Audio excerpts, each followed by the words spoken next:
Chapter 5 Vinegar Blunderbob. I was going to start in the attic, Ellie said, then work my way down to the basement. That's a bloomin' good idea, Dimple said. So Ellie the cat and Dimple Scrunchy the mouse scampered up to the attic. It was dark and dingy and full of cobwebs. The only light came from the moon trying to shine through the skylight above them. Ellie pattered through the open attic door. It'll take all year to find Grandma's ring in this jumble, she said. Not if we have a plan, Dimple told Ellie. I make the biggest, best plans in the world. Why don't we? Please wipe your feet, said a squeaky voice with a distinct lack of manners you have. Who's there? Ellie called out. She looked all around her to see who was speaking. Please wipe your feet. The squeaky voice was much louder this time. I go to a great deal of trouble and effort to keep this attic in tip-top, minty-flinty condition. You two just wander in without. All right, Dimple interrupted. Look, I'm wiping my 4 feet, see? And I'm wiping my 4 feet, Ellie said as she wiped one paw after the other. But I don't really see why. This attic is grubby and grimy and full of yucky, icky cobwebs. Grubby, grimy cobwebs, the squeaky voice spluttered and squealed. Ellie and Dimple heard the patter of lots of tiny feet heading right for them. What you so rudely call cobwebs are, in fact, the best silk tapestries, the spider standing before them said. Cobwebs are old and falling apart. If you bother to look closely, you would see that each work of art in this attic is new.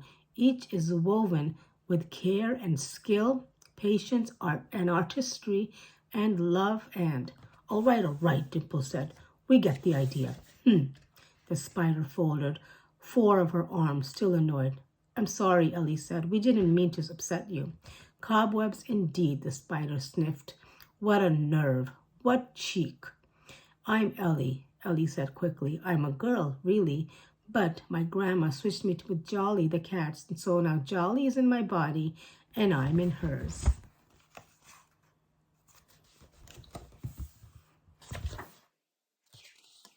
I'm Vinegar, the pirate said. Vinegar Blunderbob. And I'm Dimple Scrunchy, the mouse said, and he bowed low. I'm Ellie's friend. Are you? Ellie asked, surprised. Are you really my friend? Of course I am, Dimple said with a smile. I'm helping you, aren't I? Ellie grinned at him. Thanks, Dimple, she said. I've never had a real friend before.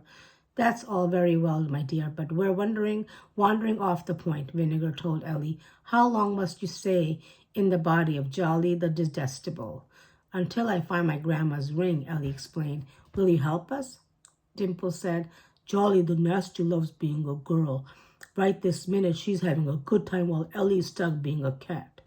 That's why we're up here, Ellie said. We're looking for Grandma's ring. If I don't find it by tomorrow dinner time, then I'll be a cat forever and Jolly will be a girl. I much prefer you as a cat to Jolly the Vile, if I may say so, Vinegar said. Thank you, Ellie said. But I don't want to stay a cat. I want to be a girl again. Will you help us? Of course I'll help, Vinegar said. I don't like Jolly the Awful either. She'll be even more unbearable as a girl than she was as a cat. But first things first, I suggest our next step is to get some help from the search. Dimple, are some of your friends in the house? 1 or 2, Dimple replied. Will they help us? Vinegar asked. If I ask them, Dimple said. And I'll ask my friends, Vinegar said.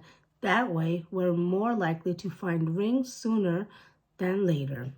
It's very kind of both of you, Ellie whispered. I don't know what to do without your help. Don't mention it, my dear. Don't mention it, Vinegar said. Anyone who doesn't care for Jolly the Fowl is a friend of mine.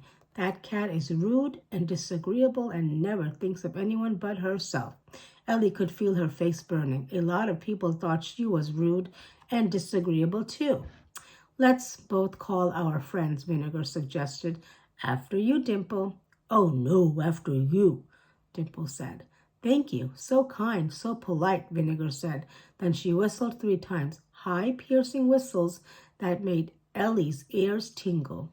Almost right away, Ellie heard soft, scurrying, scuttling noises. Ellie looked around, surprised. It seemed as if the walls, the inside of the roof, and the floor were moving in waves toward her.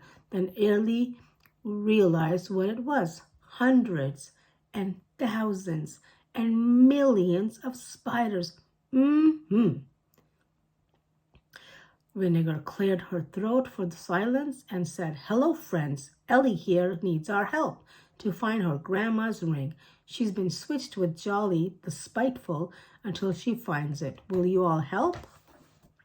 But of course, one spider replied. Naturally, said another. Certainly, a third spider added.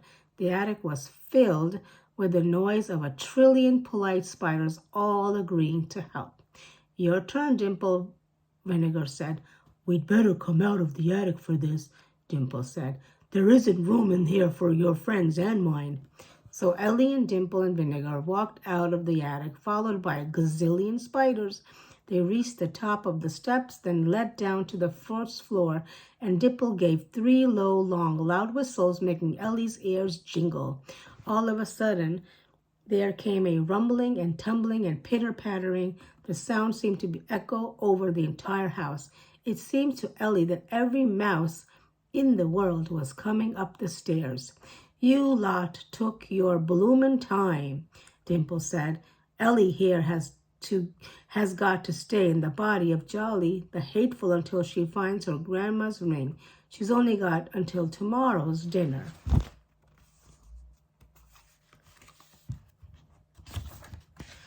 Time to do it. Are we going to help Ellie, or are we going to let Jolly the Creep gloat over Ellie forever? A lot of squeaks and squeals came from the stairs. No bloomin' fear. Never. We'll help you, Ellie. Thank you all, Ellie said, a lump in her throat at their kindness.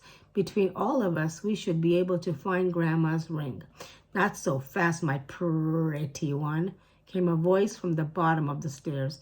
I think you've forgotten about me. It was Jolly in Ellie's body. Let's move on to chapter 6.